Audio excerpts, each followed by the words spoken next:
digest only one page a day. That might be all that is necessary for you to arrive at your goal.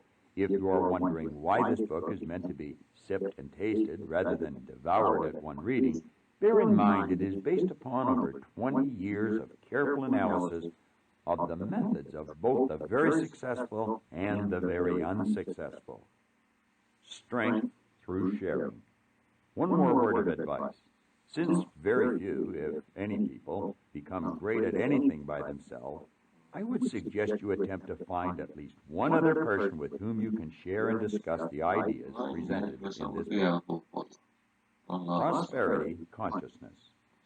I believe you will agree it is an observable truth that human beings will never enjoy anything they are not yet consciously aware of. For example, we did not enjoy the luxury of traveling in airplanes at tremendous rates of speed until the Wright brothers became consciously aware of how to fly. Thomas Edison developed a conscious awareness of the moving picture and introduced us to a brand new form of entertainment. Dr. Jonas Salk became consciously aware of how to develop a serum that would combat that dreadful disease of infantile paralysis, more commonly referred to as polio. And as a result of Salk's new awareness, you very rarely hear of anyone contracting that disease today. Alexander Graham Bell became consciously aware of how to transmit the human voice over metallic wires, and as a result, we all now enjoy the use of the telephone. Needless to say, I could go on and on citing example after example. However, the point I want to bring to the forefront of your mind is that these inventions, or the knowledge bringing about these inventions, have always been here. In fact, all the knowledge there ever was or ever will be is evenly present in all places at all times. But it took an individual to bring those thought patterns together and form ideas which developed into what we call consciousness, before we could begin to benefit from them. We are floating in an ocean of thought energy, where all the knowledge there ever was or ever will be is present. We are also surrounded by prosperity.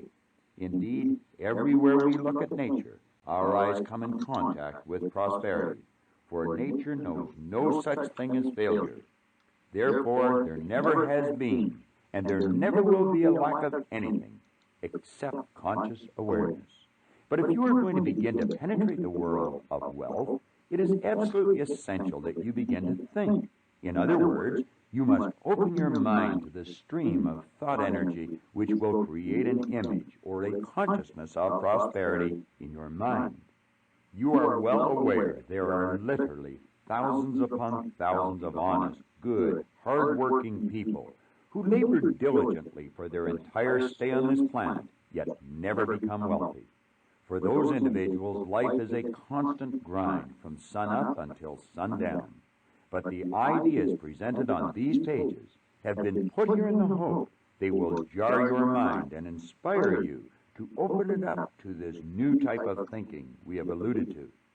Consciousness is and always has been developed through thinking, and regardless of what your present situation in life may be, if you ever hope to improve it and truly become wealthy, as this book suggests you can, you must begin thinking of prosperity in your mind now. Not when you finish the book, not when you finish the chapter, not tomorrow or next week, next month, or next year. It must be done now. Thinking is the highest function of which a human being is capable, yet unfortunately, very few people think. They merely trick themselves into believing that because there is some mental activity taking place in their mind, they are thinking. But the truth is, most people are simply exercising the mental faculty called memory. They are playing old movies, so old pictures just keep flashing back on the screen of their mind. It is imperative, therefore, that you begin this new way of thinking at this moment.